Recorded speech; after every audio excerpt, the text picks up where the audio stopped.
Labia minora, labia majora. So majora is the outside, minora is inside, and you're telling me that I'm going to lose my beauty. When you say outside, do you mean lips or do you mean outside flaps and inside flaps? I mean outside flaps majora, inside flaps and minora, correct? And then plus lips are a different thing? What are they called? What?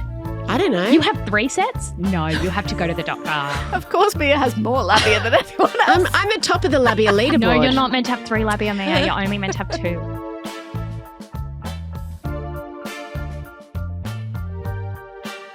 Hello and welcome to Mamamia Out Loud. It's what women are actually talking about on Monday, the 3rd of February. I am Holly Wainwright. I'm Mia Freedman. And I'm Jessie Stevens. And on the show today, the inexcusable harassment of a famous Australian woman or a justified public intervention, the tabloid shaming of Kate Ritchie. Also, where's your labia gone and other things menopausal women should shut the hell up about, according to a viral column in this weekend's papers. And Princess Catherine's epic act of micro-pettiness. But first, Mia has an urgent update for us from the Grammys red carpet. Look, I actually think it's incredibly sad and disturbing, which are not usually words that you would associate with a red carpet at a major awards show. But in case you have missed it, Bianca Censori, who is an Australian architect and model, she's 30 years old and is married to Kanye West. They met when she was head of architecture at Yeezy, and I don't think we've spoken about it much on the show, but increasingly over the time they've been together, he parades her essentially like a naked trophy in public, where he is sometimes wearing a mask, sometimes he's fully covered. They've appeared and she's always almost naked or naked, and they've appeared on the Grammys red carpet, and she is actually naked. She's wearing this tiny sheer little thing, but with nothing on it. You can see full vag, full bum, full boobs. We'll post a picture on the Mamamia Out Loud Instagram so that you can see what we're talking about. But when you say she's full, do you think she's got something kind of see-through over the top? She does. So it's like, imagine like something completely clear so that like... This is the only picture you're going to see from the Grammys red carpet today. We talk a lot about the attention economy. That is what's going on here, is they're like, look, there's a naked lady on the red carpet. And I was really upset about it. And then I remembered I've already seen her naked so many times, I think I know what she had for breakfast. What's Kanye West wearing next to her? He's wearing a black T-shirt, black pants, he always wears that, and sunglasses. They both look pretty miserable. He always looks very pouty. His mental health has been said to be questionable, but a lot of things about him are very questionable. And a lot of people have mental health issues and don't behave like Kanye West. I would think there's a dress code like an airport lounge. Well, there have been a lot of naked red carpets over the years. It's like this makes them look quaint. Do you remember, I think it was Rose McGowan once turned up in just a few tassels and a beaded G-string. I thought that our line was nipples. Well, we know that the more nude you are, the more attention you get, right? Because as Holly said, we're in an attention economy and they're the rules of the red carpet. But there's something very sinister about this because she's not there by herself. She's never photographed alone. She's always there as his doll. You know, there are rumours that he locks up her clothes at home, doesn't let her wear clothes. It appears to be a very coercive and controlling relationship. Of course, we don't know because she hasn't said anything. Maybe she really enjoys it. We probably won't know until down the track. This is something that he did in a slightly different way with Kim Kardashian. She was very much mocked for her lack of style. She wore like bodycon dresses. The Kardashians didn't really have style. And when he got together with her, he quite famously started dressing her in, you know, designer clothes. And she appeared to be quite complicit in that. And interestingly, since they ended their marriage, she's continued to dress in ways that aren't dissimilar to that. And what he did is sort of transform her into a bit of a fashion icon and someone who could then be on the cover of Vogue. But this is very different because it's never about the clothes. No, it's about her naked lack body. Of clothes. Yeah. You might remember when he briefly dated Julia Fox. She said that on their date, they went out to dinner and then he took her to he wanted to throw away all her clothes and then he took her to this room where there were lots of clothes to wear. So he's really clearly a very controlling person. Of course, there are many other looks on the red carpet apart from this. That involve actual clothes. That involve actual clothes. And of course, some people are actually going to get real awards tonight for things that they have done and songs they have sung rather than their bodies or their clothes. So we will be doing a full Grammys recap tomorrow on our Tuesday episode. The splash on the front of the Daily Mail on Friday was of a woman sitting on the grass in a Sydney park, apparently crying as she talks into her phone. Her car is idling nearby. Her child is in the passenger seat. The report that accompanies the pictures says that visited a bottle shop and went to pick up her daughter from school. All of this is reported in detail that's confusing unless you know the context. The context is that the woman was one of Australia's most famous and beloved actors and presenters, Kate Ritchie, and she was most likely being followed by a photographer because earlier in the week she had delayed returning to her job on breakfast radio. Now, since that happened, the story has kept rolling. Over the weekend, the Mail had pictures of all her team visiting her at her home, presumably to decide what they were going to say and how they were going to address these images, if ever. The Mail kept reporting it. The so-called bombshell bottle shop photos, as they said, were published because they know that Kate is a woman who has before spoken about her issues with alcohol. Jessie, as we went into the studio today, Kate Ritchie released a statement about what's going on with her. What did she say? Her statement reads, "I struggle with mental health issues at times which are deeply personal. This has proven to be a bigger challenge than I imagined. So I've decided to take a break from the show and the team who I love to focus on my health. I want to thank all of those who are helping me through this very difficult time. I love you. Thank you, Nova, for being there when I need you.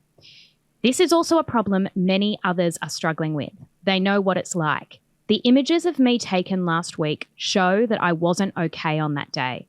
My struggle is not helped by the relentless stalking of me by the paparazzi. In fact, they are making it much worse. Due to their constant harassment, they significantly add pressure and make my recovery that much more difficult. To those profiting from invading my privacy, a simple question. Would you treat, say, your sister, mother, or daughter the same if they had similar challenges? Please reconsider and stop and think of the harm you are inflicting and give me the space and privacy I need. Thank you to my wonderful family, all the Nova listeners, and many others who are sending their love and support. I appreciate it more than you can imagine. Thank you, Kate." Such a great statement, I think, because the thing that's interesting about this is the justification for running those kind of images, and perhaps the reaction that the Mail were expecting is that it's a gotcha. Like, look at this famous woman out of control in public. She clearly hasn't dealt with her demons. We know that Kate has been fined in 2022 for DUI. She has spoken publicly about her struggles with alcohol before. There was another incident late last year that never made it to court or anything, but the Mail reported about her in a traffic incident at a school.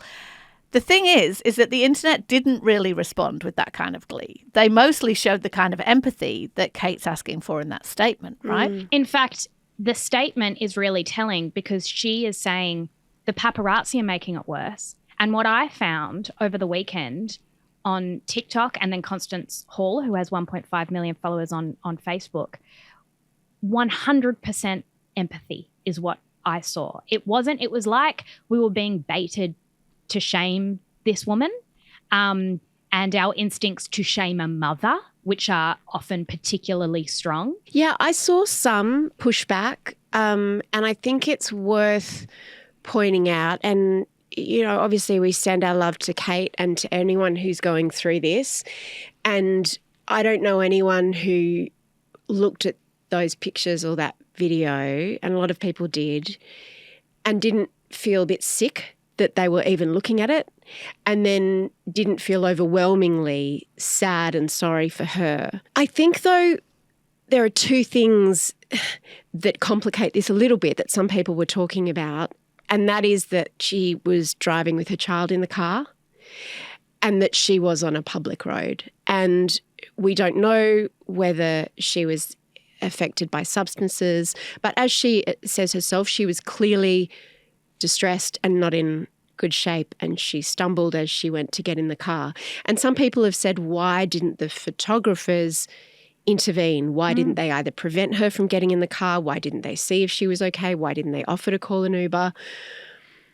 And I don't think shaming is ever the answer, because it was very much designed for people to say, to judge. I mean, that's what paparazzi shots are. That's the business model of the Daily Mail, right? Yeah. And interestingly, even all the Daily Mail comments were surprisingly lovely. But what do we do with that? The fact that as a society, we want people to get help. We absolutely do. But we also don't want them on our roads and driving children. And that was the thing, though. What did they do to stop that? Yeah, exactly. The whole world doesn't need to know about that. Do you know what I mean? They could have, if we're concerned about road safety, that's one issue, and maybe stop the woman from getting in the car or call the police or whatever. Does the nation need to know? Like, does that worldwide humiliation help? Is it going to push anybody in a positive direction? What has been argued by some people, probably the media organisations that ran this, is that by surfacing those photos, an intervention clearly happened. So something changed. This is the thing, though, right? I'm not saying that I agree with this, but that they were doing a public service by bringing this to a head. Which is not psychologically any evidence would tell you that this is not the way to go about it. Well, not intervention by media. No, but this is, that's but what they were attempting. But it is an intervention by media. This is a lesson that we have learned 100 times, and we've talked about the intense issues with the internet and all its flaws. But to me, this was a moment where the internet showed its power, which is that they were calling bullshit on this blatant cruelty, and that we have seen Amy Winehouse, we have seen whether it's Justin Bieber, we have seen Britney Spears, all of these people go down a certain road, and we have evolved in terms of our understanding of addiction. So shame and addiction are like magnets, and shame is one of the biggest hurdles to recovery. And that's what Kate talked about in that statement, was that you do not shame someone out of illness. You don't shame someone out of addiction. No, in you fact, don't. it fuels it. But sometimes you need to shame the people around them to take action to protect that person and to protect vulnerable people in their care. Look, but I think that's disingenuous, not from you, Mia, but that argument I'm not saying it's what I think. No, I know you're not. But I think it's a disingenuous argument because it presumes a lot of things. Yeah. It presumes that there wasn't already a lot of steps in place for Kate to deal with what she's clearly dealing with, that is why she wasn't at work in the first place, that she doesn't have people around her who are helping her. It presumes that, the paparazzi stepped in and held up a mirror, and Kate Ritchie, and you mentioned some other celebrity names there, Jessie, but there's much closer to home than that. I interviewed Julie Goodwin for Mid. This exact thing happened to her, and she was struggling with an alcohol problem. And she was busted for DUI, and it was one of the many little points along the road that definitely pushed her to get help. Michelle Bridges also, she had her child in the car. But the public nature of it was not. In fact, that pushed her down a much, much darker mental health road that saw her suicidal. It's not that an addict or somebody struggling with mental health won't go, that moment when I got in the car with my kid, that's not what happened with Julie Goodwin, and we don't know that's what happened here. But, in an addict's journey, that moment where I put myself in that danger and other people in danger was definitely one of the pivotal points. That moment where I had that fight with that person, that moment where I spent all my money, all those things. But the public shaming Why do you think the reaction helps. Was so different to Kate Ritchie than it was to, say, Michelle Bridges when she was caught drink driving? I think that there is a lot of public goodwill towards Kate Ritchie. I think people really love her. We've known her all her life pretty much since she was a child. Everyone's rooting for her. Yeah, and I do think that we have changed how we look at these stories. I've even noticed, and this isn't about celebrity, but if you are walking down the street and someone is behaving in a way, maybe they're yelling, maybe they're having an episode, maybe they're having a moment.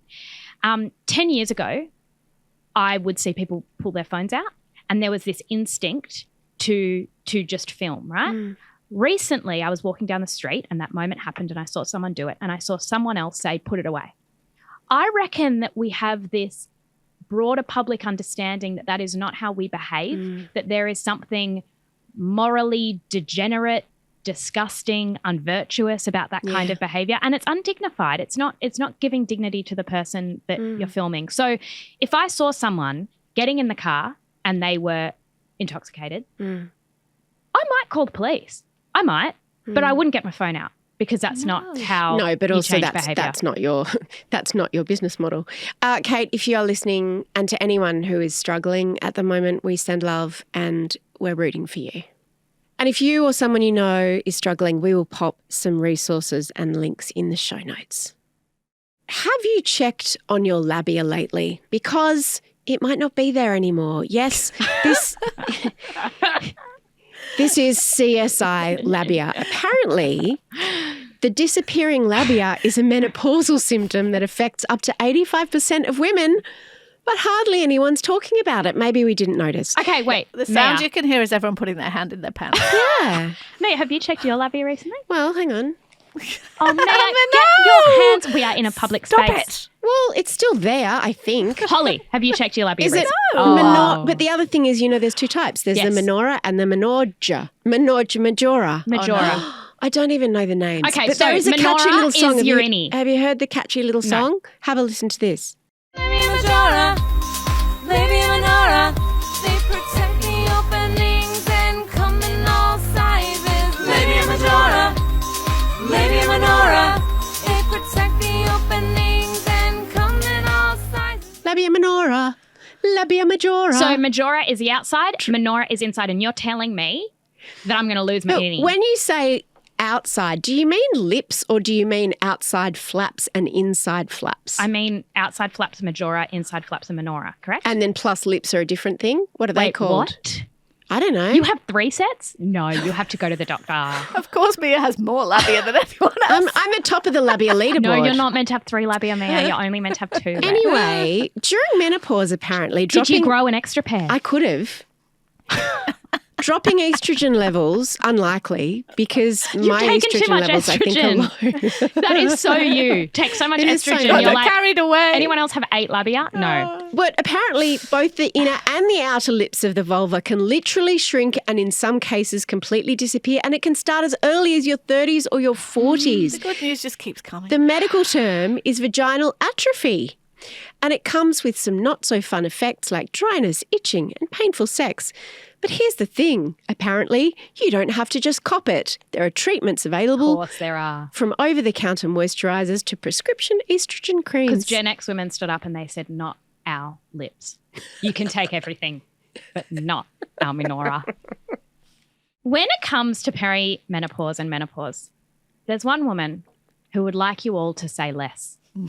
And that woman is not me. Despite speaking about your labias before I'd even had my coffee on a Monday morning, I welcome the chats. I welcome them because I'm a lovely person. Because it's also stumbled- coming for you, my friend. Yes, I'm My writing this millennial in my friend. notebook. I stumbled across this article in The Australian over the weekend by Sasha Callahan about how we are treating menopause like an enemy to be defeated. But at what point do we just accept we're getting old and give up the fight? Callahan says all women are talking about is this bloody menopause thing. You can't even open a bottle of rosé without someone talking about their dry vagina, she argues. She's been to dinner with Mia. And every ailment, from anxiety to tiredness to your skin changing to irritability, is blamed on menopause. There's no more coming to terms with it, apparently. We instead have to, and this is a quote, put ourselves through a biochemical process of rejuvenation in the hope that we can hold off decline and death. Is she talking about medication? Is she talking She about is. HRT? Also, how old is she? I would like to know that information, but I didn't look it up because we play the ball, not the person here I might now. need to up my HRT. She says that peri has become a case of self-ID rather than anything recognisably medical. You say you reckon you're experiencing peri and the hormones will be described, and all this awareness raising is probably very welcomed by the manufacturers of HRT. You two seem irritable. Is it time you just accepted menopause and got on with it? I don't Just understand lie this down, woman's Holly, and accept it. position because we're not fighting it. It's not about fighting it, right? She says that, you can't open a bottle of rosé without someone talking about the dry vagina. I know lots of menopausal women who also feel a bit icky about that, about how much conversation, how intimate we're expected to go now. Everybody like, what's going on with your vagina? What's going on? So if that's not your thing, it doesn't have to be your thing. But the great thing about all this yapping that Gen X has been doing is that for a long time, more than a third of women have had quite debilitating symptoms with all kinds of issues that related to their hormones, peri and menopause. And we didn't even realise they were related to our hormones. We didn't. We just thought our vagina was falling off. We thought we were losing it. We thought we were going crazy. We were branded as angry and all the things that Sasha thinks we should embrace. And no, medical research wasn't being done and nobody was doing anything about it.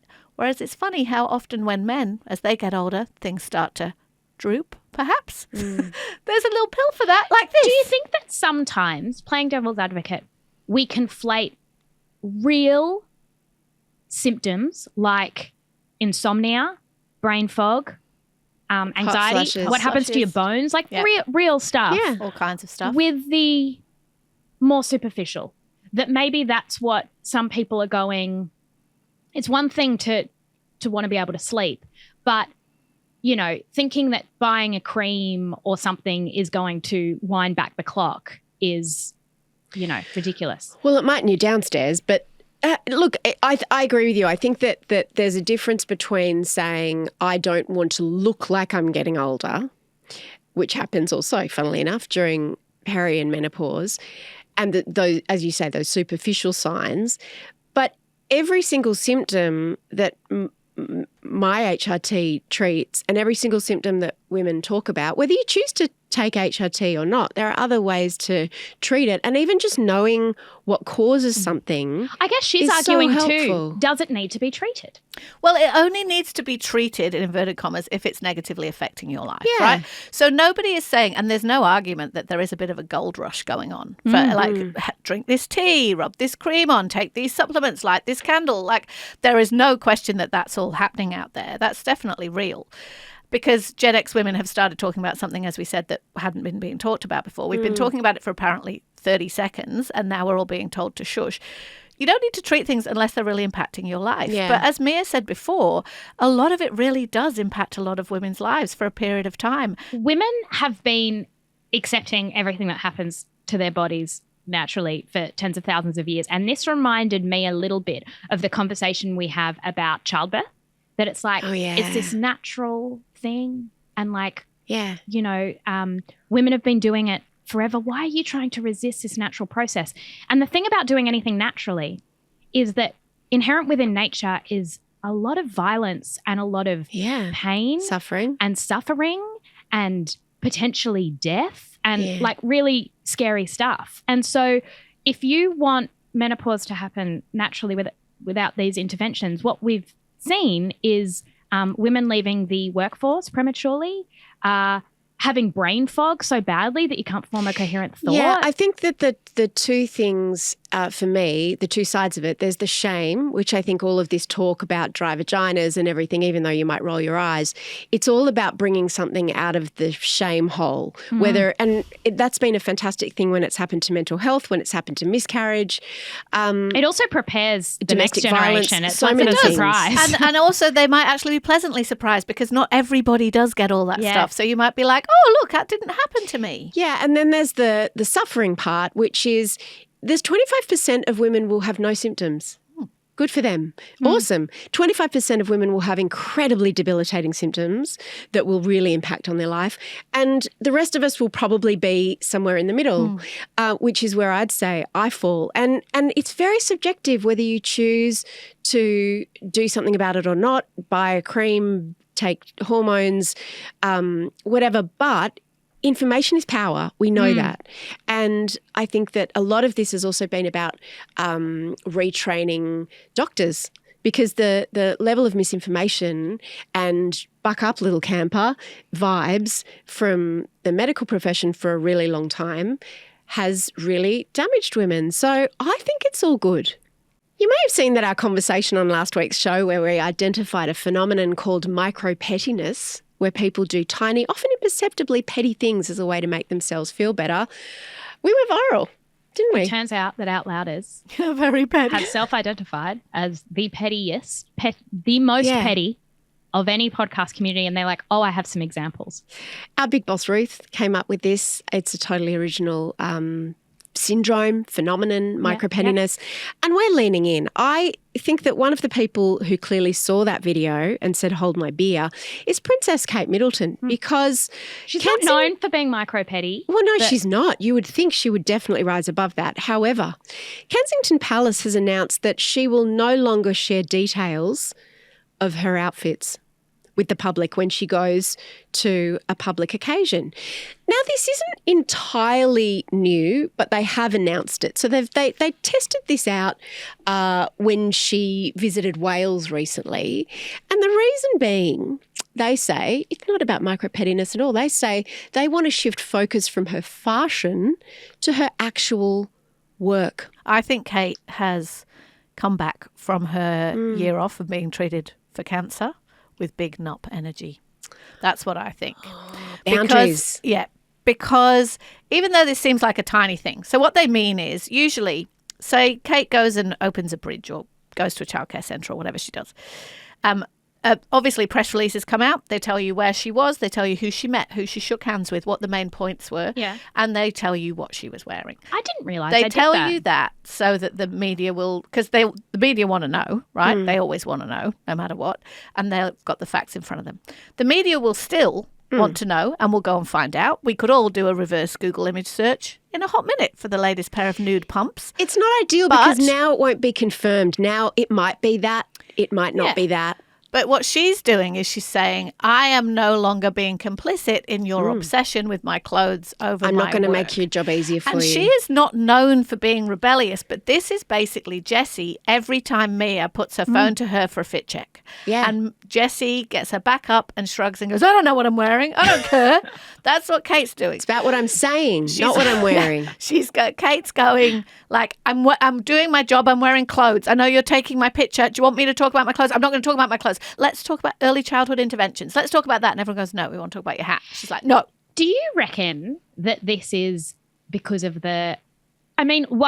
what Kate's been through, I'm sure, has impacted this decision, but as well, the climate in the UK at the moment, in terms of cost of living, in terms of really serious political issues that are being discussed, and the lives, like people in friends that I know in London, like things are really hard at the moment.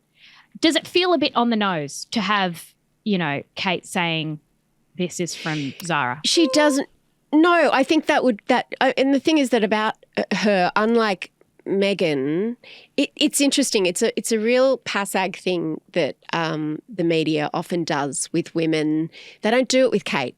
They only do it with women that are more polarising. So, for example, they'll do it to Zoe Foster-Blake. They did it for a while, where paparazzi would follow her around and then they would say, her outfit is worth X amount of dollars. I was thinking that. And they would go and price it all. They do it to Meghan Markle, right? But they don't usually do it to Kate. And Kate also doesn't wear very high-end things. No. And there's also an understanding, like the Queen, that she's not a fashion plate.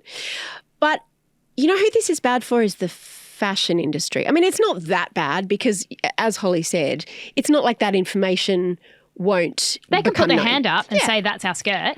They can. They're not allowed to take freebies, the royals. This is one of the things that Meghan hated. She's like, why can't I get free clothes? And that's why what you'll often get as a journalist is you'll get an email from the fashion label saying, Kate Middleton wore my skirt. Here's a picture of Kate Middleton wearing my skirt.